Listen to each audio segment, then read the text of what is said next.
to Her Path, the podcast for busy women looking for purpose, health, and happiness. And this week we are talking all about self-trust, which for me, this has been my particular topic. For me, it's been specifically doing what I'm going to say I'm going to do. We know that self-trust is a belief and confidence in your own abilities, judgment, and instincts. It's about having faith in yourself to make decisions, take action, and deal with challenges that come along effectively. Self-trust involves trusting your intuition. And yes, we're all born with intuition, with a strong intuition. And knowing your intuition and honoring it is what makes it grow stronger. It also involves your values and being true to yourself. And some points I want to mention about self-trust. It's rooted in confidence in your abilities and your strengths. It's believing in your capacity to handle whatever comes your way and to achieve your goals, knowing that you've got your own back and that you are your own best friend. Self-trust involves being honest with you and yourself and others and following through on your commitments and promises. It's about aligning your actions with your values and your principles. When you're truly aligned, your thinking, your feeling, your beliefs, and your actions, when they're all aligned, the seas part and nothing gets in your way. Self-trust requires self-awareness, knowing yourself, knowing your strengths and weaknesses, your desires and your limitations. And I feel like this really comes from spending time alone with ourselves. So many times we're distracted by phones and whatnot, but spending time with yourself really helps you to understand what your strengths and your weaknesses are. And when you understand yourself, it allows you to make decisions that are authentic and in line with your true self. Building self-trust involves resilience, the ability to bounce back from setbacks and failures. And it's about tuning into your gut instincts and other guidance to help you make decisions that's right for you. Tell me, ladies, what are you feeling about self-trust? So I can chime in here. What I loved what you said, Nancy, was it starts with self-confidence. And that really rings true to me. I think that self-confidence is the key and it's the jumping off point to have self-trust. And I have this amazing example that has just happened recently with one of my clients. So one of my clients is in the process of getting a very, very large promotion, something that she's worked towards her entire career. And as she was getting ready to get into the contract negotiation parts of this, we did a lot of work on preparing her from a self-confidence perspective and a self-trust perspective, making sure that she knew all the things that she wanted to advocate for herself, right? That she knew the whys behind the what, whether it's negotiating a salary or negotiating how the position will operate. When we really got her self-confidence up, that's when her self-trust really shone through. Like her back went up and her shoulders went down and her head lifted up. And you could just see that she trusted herself to go through this very intense and intimidating negotiation process. And, you know, she called me after she did it and she nailed it. And she said, I felt so good. I felt so confident. And she sounded on the phone so confident and just so I've got this and I know my value and I trust myself and I had this conversation. So when you started talking about self-confidence, that really triggered me because I feel like that if you don't have that, there's no way you can have self-trust. Exactly. Yeah. I liked what you said about following through with what you say you are going to do. And it sounds pretty simple. And I think a lot of times for us, it's a lot easier to do that when it is, well, I can speak personally for myself. It is a lot easier to do when somebody else is depending on you. So when you say you're going to do something for someone or someone is depending on you to do something for them, I feel like that is, for me, sometimes a lot more powerful in holding myself accountable to that because it means something differently on a different level. versus learning how to do something that you want to do or you plan to do for yourself.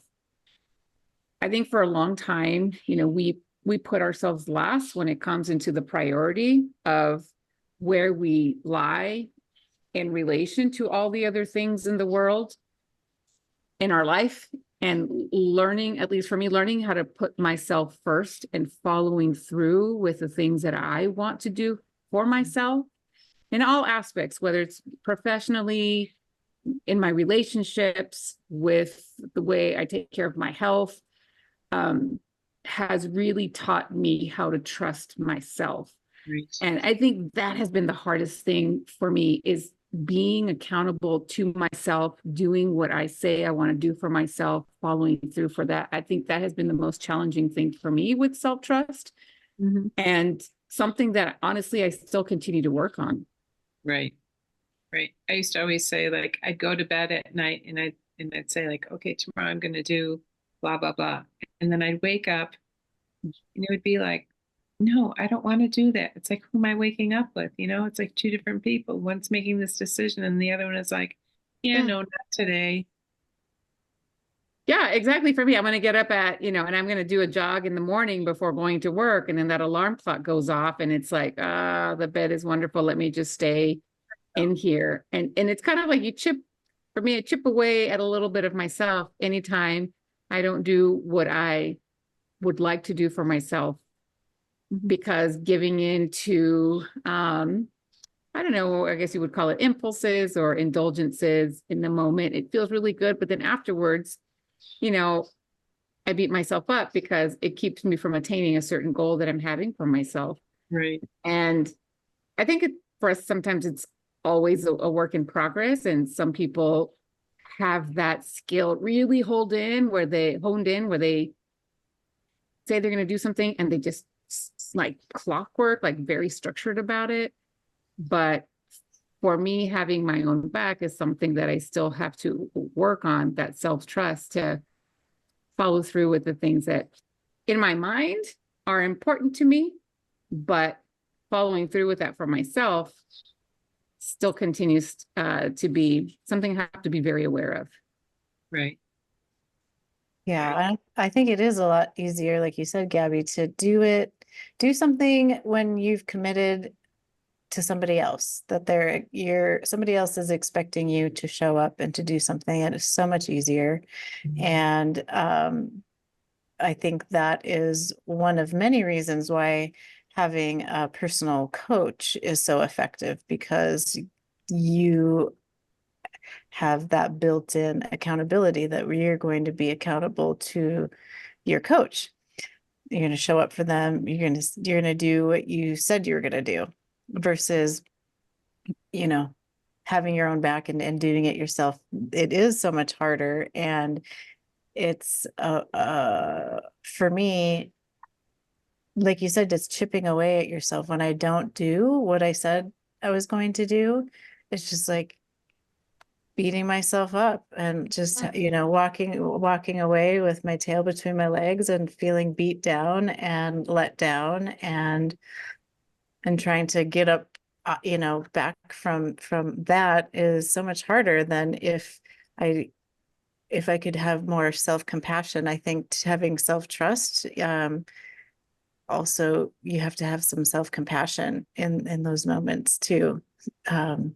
It's a lot easier to pick yourself up when you're talking nice to yourself versus telling yourself, what a loser you are and how you didn't do what you said you were going to do. Right. So Yeah. I don't know if this seems like a new concept, the self-trust thing. Do you think most people know about it? Or let me ask you, what advice would you give to somebody who is this is a really new concept to them? With my clients, I see it a lot. Like, to me, self-trust is the opposite of imposter syndrome. And I see imposter syndrome with probably 90% of my clients. We talk about it all the time. And I will at some point say to my client, as we're working through imposter syndrome, why don't you trust yourself? And as we've been talking, I've been thinking a lot about that question. Why don't you trust yourself? And and lots of times clients are taken a little back by that they haven't thought about it in that sense, that imposter syndrome really is not trusting yourself.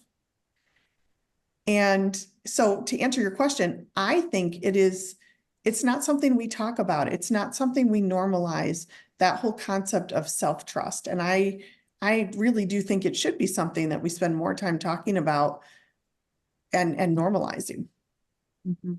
I think building it, when kids are really little is really critical, for sure. Yeah. And I think being realistic with ourselves about some of our strengths and weaknesses can help us develop more self-trust with ourselves. But we need time to be able to think about where exactly do I excel and where do I need to do more work so that I can, reach or be successful at whatever it is that you're trying to succeed at. Because I don't know if you all have people like this in your life, but I have a few people in my life who, anytime they say anything, oh yeah, we're going to show up, we'll be there. Or yeah, we're planning on this and that. There's always that little voice like, right, we'll see if they show up. They always flake out. They're never there. And then we just accept it like, sure. All right. Yeah, we'll see. We'll see you there. We'll see what happens. And in the back of the head, we know it's never going to happen. Or, yeah, I'll pay you back. Thank you for letting me borrow money. It's like, yeah, I know they're never going to pay me back. Yeah, it's okay. No big deal. But it gets to the point where we do that to ourselves. And I don't know if you've ever had that experience where you say something like, all right, on Monday, I'm going to start again. I'm going to get up. But then there's that little voice that's, yeah, right. You've never done it before. What are you talking about? Yeah, I'm going to start, really putting 100% into my, into my business, and I'm going to do, complete this list. And then the day comes around and it's like every single excuse under the under the rainbow to not do it or not get it done or not follow through. So sometimes we just have to be honest with ourselves and be realistic with ourselves. So what exactly am I willing to do? And how can I break that down into a way that is more doable for me so that I'm not so hard on myself and so overwhelmed and so paralyzed by the challenge that I instead do nothing? And where is it where my weaknesses are, where I know that it may be better for me to either ask for some help, get some support, have someone else to join me on this mission so that over time I can have better results. But it takes some time to really stop and think about, is this something that I think I really can break down into small challenges that might be more doable for me? Or is it just wishful thinking? I'm saying this to myself with no real intention to follow through on it. Right. Right. How about you, Beth? Any advice to give somebody who's new to this idea? Yeah, I agree with Gabby, and just taking just taking one bite of the elephant. So, how that saying goes, when you're looking at something that you want to do for yourself, and being all gung-ho, and it's always Monday. I don't know why Monday it is, but it's always on Monday that we're going to do these wonderful, great things. And all the things happen Monday, and then they always fall through the crack. But breaking it down into small steps. Like, let's say you want to run a 5K. You're not going to run a 5K on Monday, but maybe you can go for a walk around the block. And in that small moment of it being good enough. And that's where your self-talk comes in to help build that self-confidence and that self-trust, is when you're talking in a more positive light as you're doing these small things. It builds that momentum. Training a small puppy with positive reinforcement goes a lot better than negative reinforcement and harsh treatment. And so think of yourself as a small puppy, and that you would want positive reinforcement for the small little things that you're doing. You know, you want to sit and stay, and you can only sit and stay for about 5 seconds, but 6 months from now, you might be able to sit and stay for a minute and a half. But that you got to that minute and a half from the small 5 seconds, like repeatedly over and over, and just moving the goalpost a little bit along the way the whole time, being your biggest cheerleader. I was just talking to someone today about losing weight, and they were discussing how they're taking, weight loss medication, and they're doing all the things, and they've been losing weight. However, in the evening, after everyone goes to bed, there's just this like voice where it's almost like an impulsiveness to like, oh, it's time to relax. And I relax by opening the pantry and getting out a snack. And then one snack goes into 2, goes into 3, goes into 4. And they were describing how it's almost like it's an automatic thing. And so in talking with them about making a plan for the future, they were basically expressing how they didn't really trust themselves to be able to follow through with a plan because they couldn't identify what it was that they were experiencing or feeling or thinking in the moment that was actually driving that need, that sensation to take a snack or to eat off plan or to overindulge. And so Beth, to what you were saying about finding a way to give yourself positive reinforcement to actually following through with, a plan that you had made for yourself. We talked about doing like a star chart for themselves, kind of like we do with kiddos, where you get a star every time you are consistent with a certain, like doing your homework or your reading or whatever. Like sometimes as adults, it's okay if we need help with some visual, something that we can see. And I made the suggestion, put that right on your pantry where you normally go to dig in for your snacks after, in the evening. Put yourself a chart or a jar or something where you can put a star or a sticker or, have your kid help you with it if you need to. So that when you go in to eat something off plan, you have that reminder there we're not eating after dinner. You'll get a star, you get a sticker if you don't snack at this time because you decided that it was a good idea not to snack after dinner so that you can lose weight, as a way to reinforce that desire to not snack after dinner to help continue weight loss. And it was like a mind-blowing thing when I was talking to him about it. He was like, wow, I never thought about doing something like that. And that's just one small, simple way to help kind of strengthen that self-confidence, that self-efficacy of like, I can do this. I just have to kind of know or find a way to help keep myself accountable and help keep myself on track. And then also to understand that not every night's going to be perfect. Some days you're still going to do it despite having the star chart or something there as a reminder. And it's okay. But practice over and over will help make it more consistent over time. Right. Building that resolve. I love that. That's awesome. Elise, did you tell us your advice? I did. I talked a little bit about the whole concept of imposter syndrome, but I love where Gabby and Beth have taken this too, because it's those small steps of accountability that slowly build trust.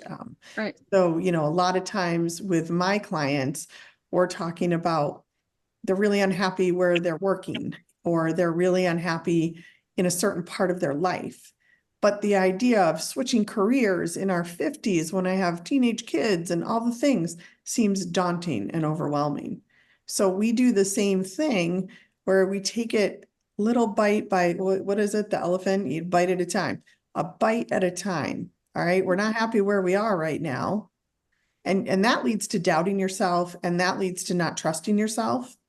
So through the process of doing little bits at a time, let's figure out what your passions are. Let's figure out what your talents are. And I had to learn something else too, is how to say no and how to set those boundaries. Yeah. and how to trust myself to really protect myself from being overstretched. So an example I could give is I'm a family medicine physician. My practice is pretty robust. I've been practicing for a while and I'm pretty full. Technically, I'm not really taking any new patients because I'm just super full, but I get requests all the time from family members of patients, people that, have had a wonderful experience. And so learning how to say no and trust myself that the reasons for saying no are for not only by my benefit, because preventing burnout and overworking is definitely not helpful to me, but also it decreases the quality of care that I could provide to my patients when, they try to make an appointment with me and they can access me in a timely manner versus having to wait weeks for like a UTI or something that they need to be seen sooner for. And being okay for my reasons for saying no. I used to feel so guilty and be like, okay, sure, I can book you. And then my schedule would be like double booked, super long, and I'd be getting out late and, not making it on time for some of the things that were important for the kids. And so learning how to set those boundaries and being okay with saying no and trusting that my reason for saying no was valid, that I want to have a decent quality at work for myself, but also so that I can better take care of my patients. And that has been the most recent thing I've had to work on to help me maintain a better balance with work and life is learning how to say no and being okay with it. Huge skill. Saying I was no. so afraid before. I'm like, oh, they're going to get mad at me, or, I'm going to get a bad review online, or, what if then I don't have anyone scheduled the next day and then suddenly I have no patients, like all this, drama would happen. And I just had to trust myself that my reasons were valid, that nothing bad was going to happen, that it was the best choice. And these other people, they're going to find themselves a wonderful doctor somewhere else and they're going to be okay. And so I had to learn how to trust my decision and my choices. That's huge. That's absolutely huge. Well, ladies, this was a great podcast. Thank you all for listening. And if it resonates with you, please like and share. Until next time, have a fabulous week.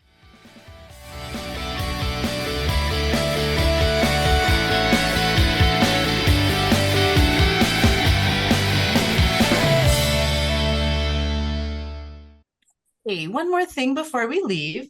This podcast is for informational and entertainment purposes only. We are certified professional coaches, but this broadcast is not a substitute for medical or psychological advice. Okay, thanks for listening. See you next week.